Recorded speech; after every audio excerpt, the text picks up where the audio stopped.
We'd all just sat down together for the first time in years. Eddie had just brought his new bride, Lucinda, to meet the family.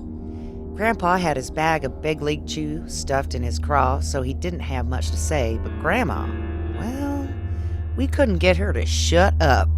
It was, Ethel said this, Jean said that, and you won't believe the nerve of Blanche. Ugh. Can you stay on point, please? Right.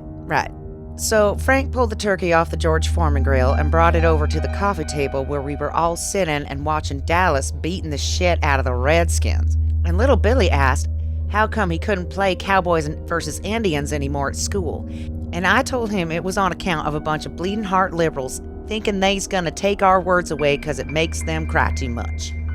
Ma'am, I appreciate your candor, but the turkey. Right. Well, Frank brings that fat bastard over and starts chopping into it with a circular saw when the turkey's head lifts up and tells me, "Nice tits, bitch." Then it bites off Grandpa's face and wears it like a mask. The turkey jumps off the table and grabs the circular saw and says, "I'm an old man. Where's my Werther's Originals? And why don't the kids visit anymore?" Then he chops up Grandma, then runs out the door. They call them Melagris, Turquoise, the Clucking Dead, El Chupagobble, Frankenstuffing, Peoro, Gordo de la Muerte. But you might simply know them as zombie turkeys, and they may be coming for you. Just to finish my story, we ended up eating Grandma. They're the newest plague to fall upon mankind, and we just got done with the election. This Thanksgiving, the tables have churned, as what was once a delicious meal has climbed to the top of the food chain. But there may be hope still. We talked to this man, who claims to be a zombie turkey hunter, and the best in the world. My name is Van Sando.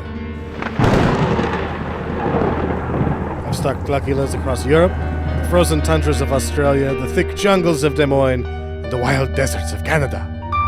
By the way, have you ever tried poutine? It's amazing. I know that word gets tossed around a lot, but seriously, amazing. I personally prefer Scottish eggs.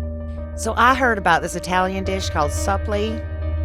You take risotto and some tomato sauce and an egg, and you make a little ball, then stuff them with meat and cheese, and deep fat fry them. My favorite are lady legs. You take a lady, then you eat her legs. Oh my god, it's the killer turkey! He's still dressed like Grandpa. Gobble gobble, motherfucker. It's time to pay the piper, you brain-eating turkey bastard. Better yet, pay the ghost. Now on VOD, starring Nick Cage. Get stuffed, asshole. Dodge this turkey, jackass. Dodge what? Your vagina? That's it, turkey dick. Eat flamethrower fuel that's on fire.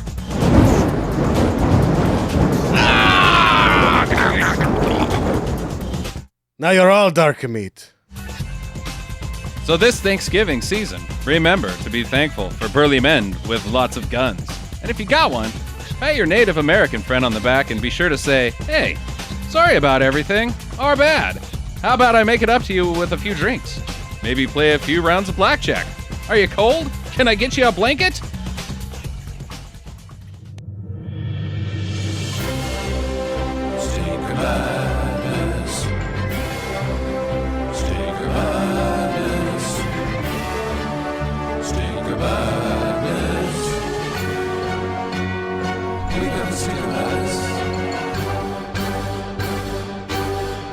Hello and welcome to Stinker Madness, the podcast about bad movies by bad movie lovers for bad movie. That's Yep. radio. We're live. No, we're not. I could edit it. I'm not going to. Oh yeah? Well, in that case, I have this to say. I'm Justin. That's Sam. And as you well know, Jackie is here. Hello. And it's Jackie's pick. This is your second Thanksgiving movie. Many people didn't even know that there's a Thanksgiving movie, and you found two. There's a bunch of them out there. Well, not stinkers, really. Not really stinkers, but there's a bunch out there. And I wouldn't say that there's a bunch. There's like 10. There's like 600 Christmas movies. I'm going to go with a bunch of grapes. I would say that there's at least 25 Christmas movies released every year. Yeah. Yeah, absolutely. I mean, just go on the Hallmark Channel, and there's 25 right there. Then you flip over to ABC Family. There's another 17. And then you got the crappy ones that are in the theater. And then you got six that star Dolph Lundgren. So, Yeah. yeah, it's like 7,500. 7,500 Yeah. and 8,000 of them are actually just Sarah Plain and Tul's Christmas. Right. I hope Grumpy Cat comes out with a new Christmas. I would rather eat the cat and then shit out the cat and then have the turd make a movie where it's a grumpy turd. You know, I thought in comparison to last week's title, Deuces Wild, Grumpy Cat's Christmas was like a magical picnic. Oh, it might be. That's a hard comparison. Yeah. God, I really hated Grumpy Cat's worst Christmas ever. And they could was put that new not hipster as snake in bad. there. You don't think it was as bad? As Deuces Wild? Hell no. I think it was real close. I think it was real close. Things happened and there were jokes. Yeah. Deuces Wild was not good. Anyways, let's talk about some streaming movies. On Netflix, starring Sylvester Stallone and Armand Assante. And Roy Vampire Schneider.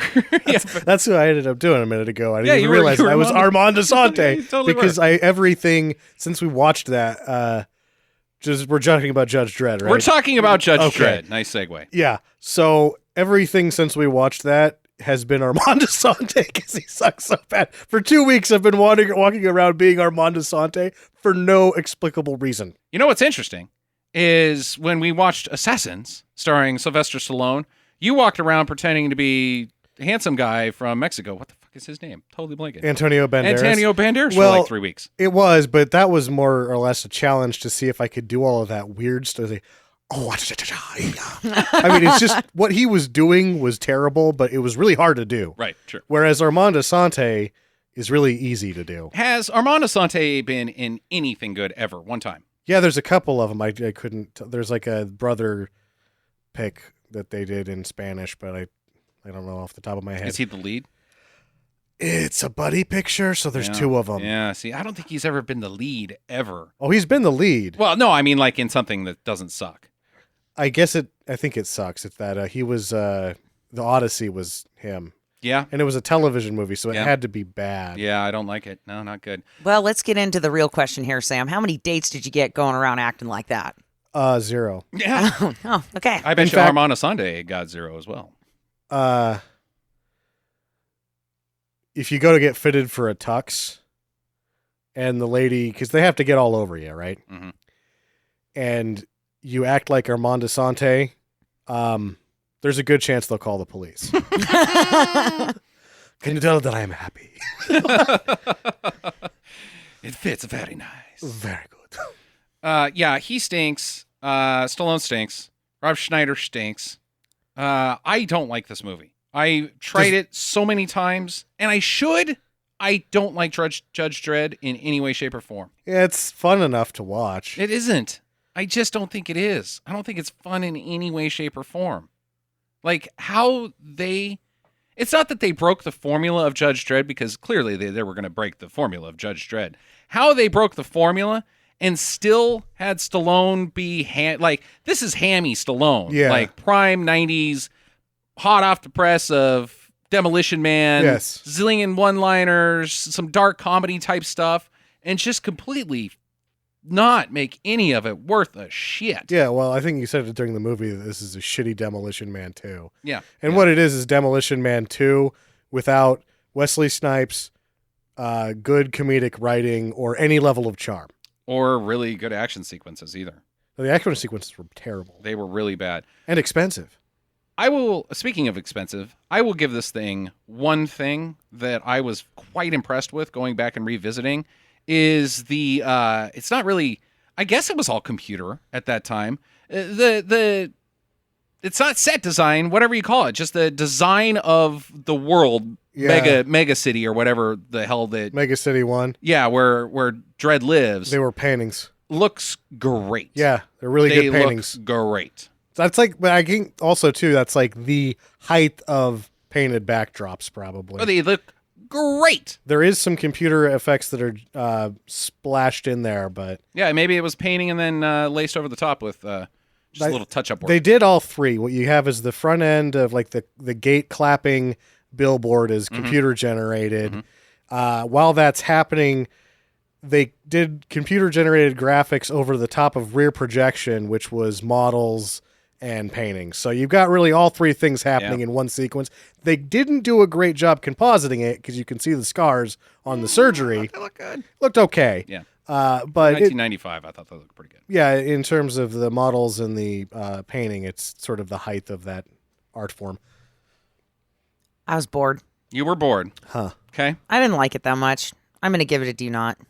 Even though it's got Stallone and you always are just like, whatever he does, he's handsome. You mentioned his pants like 6 times, so you're obviously enjoying that. Maybe.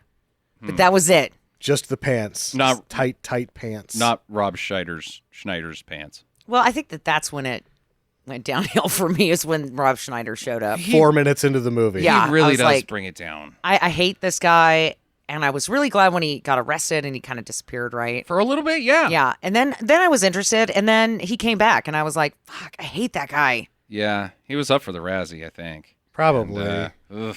It wasn't funny. And it was, in Demolition Man, the sort of light dosages you get of him are great. And he's also delivering great lines like, we're police, we're not meant to handle this sort of violence. Right.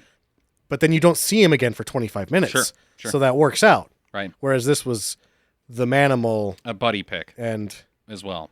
we also get the new Judge Dredd to compare it against, which is superior in every way. Sure. I'm going to give it a do not. I think there's better uses of time, even as a revisit. Jackie's already stated hers. Sam? I still like it. I thought it was all right. I didn't mind watching it at all. Okay. All right. Also on Netflix, Scott Adkins in Hard Target 2. Yeah, this wasn't very good. This was not very good. I will say one thing. I'll give you 2 words why I hated it. Slow motion. That guy needs to get out of these goddamn slow motion movies. The same thing happened with Snipes before he went to prison. He got into it was just the sort of budget film. You have to over edit it. It has to have like all these flashy cuts. Sucks. It sucks. It stinks. But if you watch, there's probably 10 Snipes movies that he does right before the tax evasion thing or not paying intentionally not paying your taxes thing happens. Only like 2 of them aren't completely over edited, and they all had the ability to be damn fine budget action movies, but a few of them, if they're so over edited, they're unviewable. I just think that like having a guy like Scott Adkins, who is a very good martial artist, Yeah, so is Snipes. And super handsome. a very good stuntman. And has a nice body. And so is Wesley Snipes. No. All right, get off Wesley Snipes. We're not talking about Wesley Snipes. We're talking about Hard Target 2. I think that you have him with the skills that he's got and you slow him down. You are taking the viewer out of the experience of going, wow, this guy's really fucking good. Because how you stage all those shots is like, you could just, okay, we're going to move the camera around over here now. Now, Scott, jump and kick these 2 guys. But if you just did like what they did with The Bourne Identity and you just let them go, Yes. that's going to be a fucking fantastic action movie of Scott Adkins just running around beating the shit out of everybody. And I want that movie. Perfect example of it is in the beginning kickboxing scene when he kills his buddy because he 720 kicks him. Mm-hmm. Seeing that in regular speed would be super impressive versus seeing it in slow motion because like, wow, he does this full rotation. To see it in regular speed, you'd be going, Jesus Christ, he has to spin so fast to make that rotation. That was amazing. Yeah. Then you have a talk. It's something to discuss. Like, did he do a 720 right there? Yeah, he just. Whereas it's like watching it in slow motion, you're like, oh wow, okay.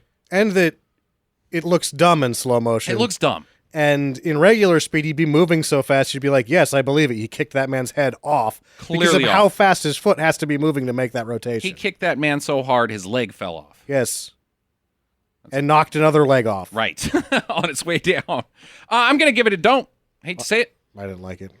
No, don't. Okay. I would say it was a passable B movie until they really overdid it with the tough lady. She sucked so bad. She was awful.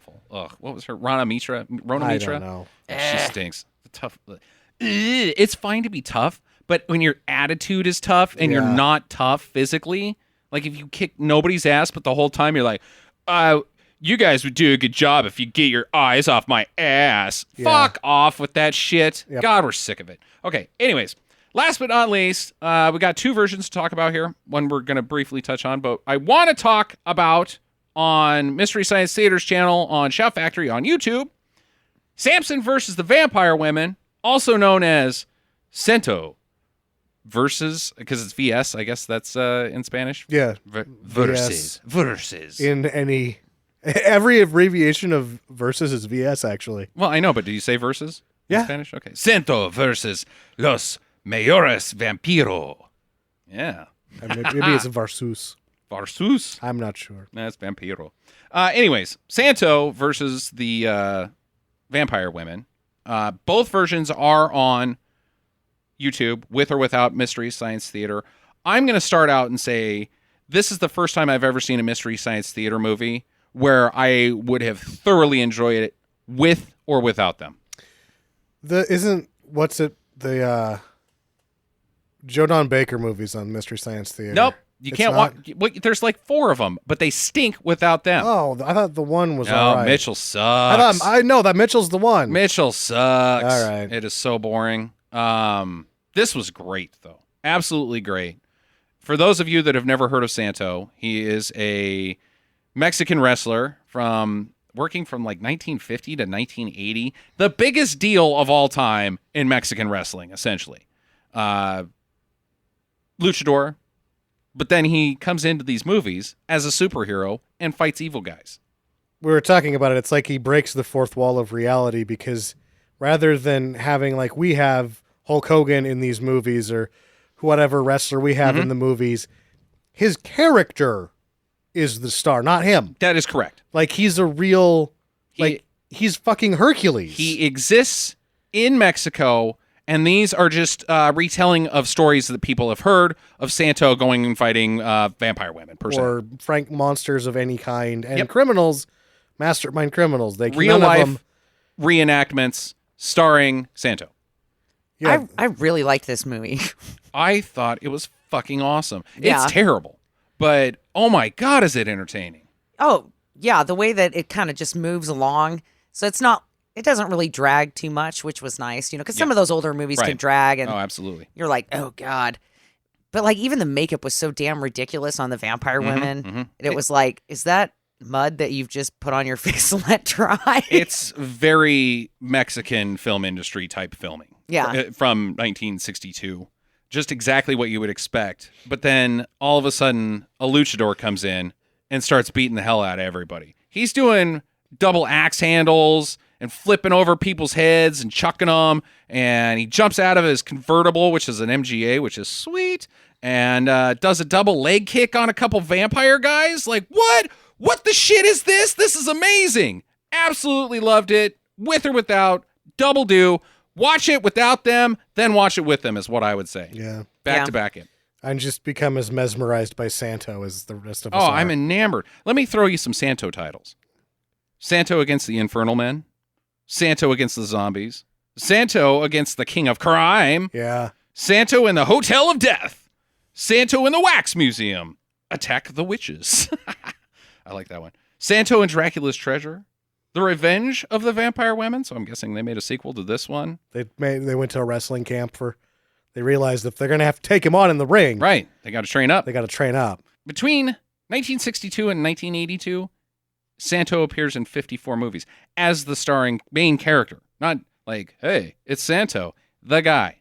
Shit out 54 movies in 20 years. That's amazing. It is. That is amazing. And most of those titles sound super awesome. Super awesome. I am so in on Santo. There's a bunch of them on YouTube. The problem is you have to search for them you can't just search Santo movies, which I did, and I will tell you why.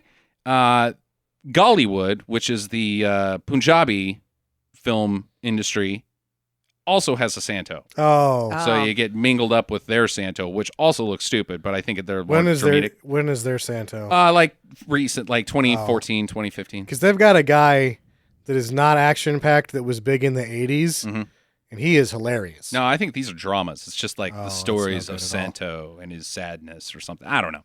But yeah, check out Santo. All about it. Jackie, it's your pick this week. So what have you got for the wild card? All right. So do not make fun of me, but we're going to have a Thanksgiving knife off.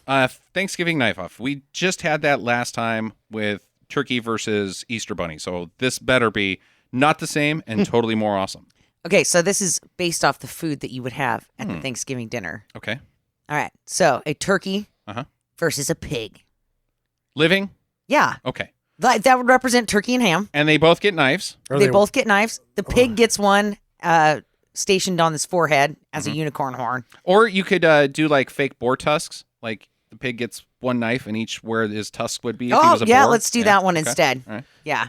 And I still say that the turkey gets the blades from the cockfighting thing. Okay. Yeah, the turkey gets the blades from the cockfighting thing, and the pig gets tusk knives. Well, I don't think this is much of a contest.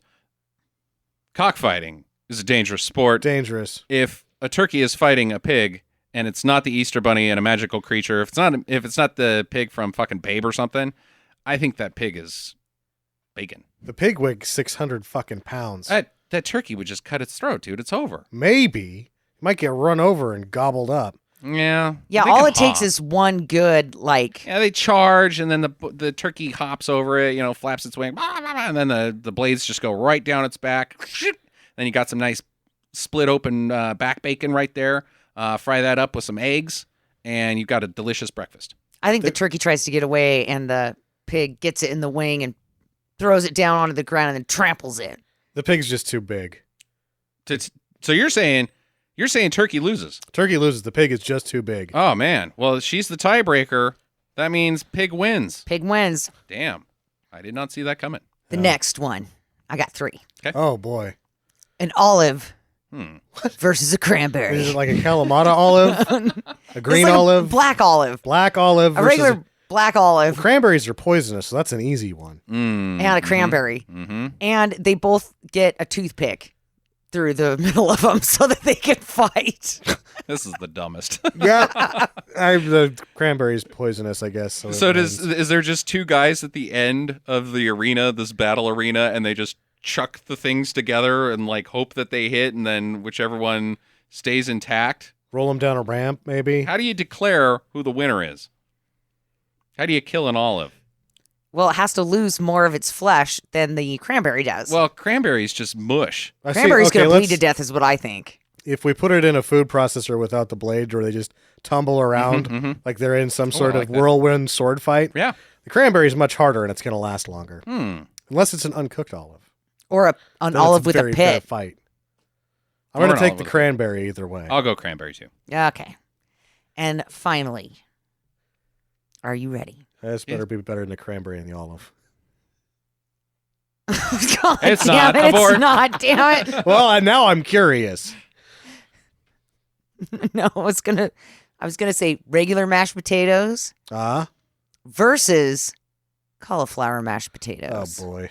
In a blind taste test. That's not a knife fight. Well, it's a blind taste test knife fight. Well, like, do you use a knife to make the blind taste test? Yeah. And if you choose poorly, you get stabbed? Yeah. Oh, boy. Huh. I don't even know how to. I mean, I like regular. I can tell the difference because my mom makes cauliflower and cabbage mashed potatoes on not Thanksgiving. So Yeah. I'm the going real ones. regular if it's just a taste test. Yeah, regular ones are better. All right. Well, I guess we win. Okay, it wasn't as great as I thought it was in my Yeah. head. Okay. I think you. But All right. I really did like the pig and the turkey one. Sam, tell us about Thanksgiving. Thanksgiving Thankskilling. or Thankskilling. Well, 2009's Justin. Thankskilling. You see, it's all started with some Indians when some guys in tall hats showed up on the shore. And didn't have any food. Oh, we're so hungry. If only some kind natives would give us some chow. Turkeys. Then the Native American woman shows up and the cable guy comes in and it gets hot. Oh. Real hot. Yeah, this movie's much better than I remember. Go on. So Thankskilling was shot on a budget of $3,500 in the summer of 2007. God, this thing's got to made a killing then. Thankskilling. Done. I bet it's been boot more than it has done. Okay. Yeah, but it's been on Netflix and Amazon. Those guys have to pay out. Can't bootleg that shit. Yeah, if it's been streaming, that's probably as good as they ever did because this isn't in here, but it took the first 1,000 presses that they made of it. Mm-hmm. It took a year to sell. Ooh. Okay. So that's $10,000 in 1 year. Not out the gate. Not out of the gate. It All right. wasn't hot out of the gate. Built up some steam, though. It seems to be the brainchild of Jordan Downey, who has little credits outside of the Thankskilling series. The Main assists would be from working editor and writer Brad Schultz and working cinematographer Kevin Stewart. Though Downey's only major titles include Thankskilling and its $100,000 Kickstarter sequel, Thankskilling 3. Yeah. Which was made in 2012. I bet you it's not much fun. What happened to Probably Thankskilling not. too? Well, that's the joke. Yeah, which, I mean, that's right in the popularity of Homestar Runner that he stole that joke from Homestar Runner. I think so. Yeah. Schultz, however, has 30 editing credits as well as over 20 writing credits. There are some sprinkled in directorial credits as well. He seems to be a man among my own heart. Some of his more personal short projects involve the NFL. These are the sort of special projects that both alienate fans of football and fans of comedy. After the 99% of people think you're an idiot, myself and the other 1% of fans of extraordinarily obscure comedy will regale. His projects in this arena include Vince Young for Towels and Rob Gronkowski erotic fan fiction with Charlotte McKinney and Rob Gronkowski. Interesting. That's got to be funny to me. Yeah. and 3 other people.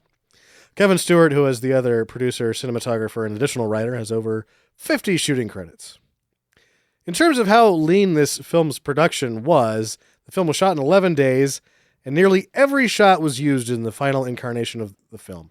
In fact, only one sequence wasn't used, and it was one that wasn't even in the script. They just shot a guy running through a field and realized later on that it wouldn't fit anywhere in the movie.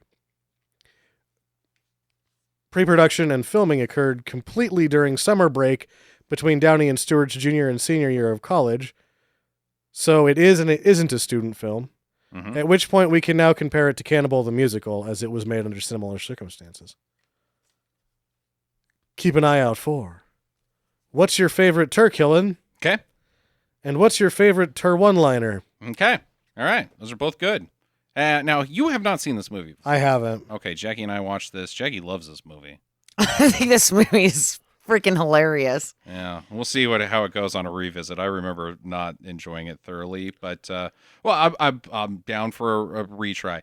I will say it is streaming for free if you have a subscription on Hulu and with ads on Tubi TV, which is probably how we're gonna have to watch it.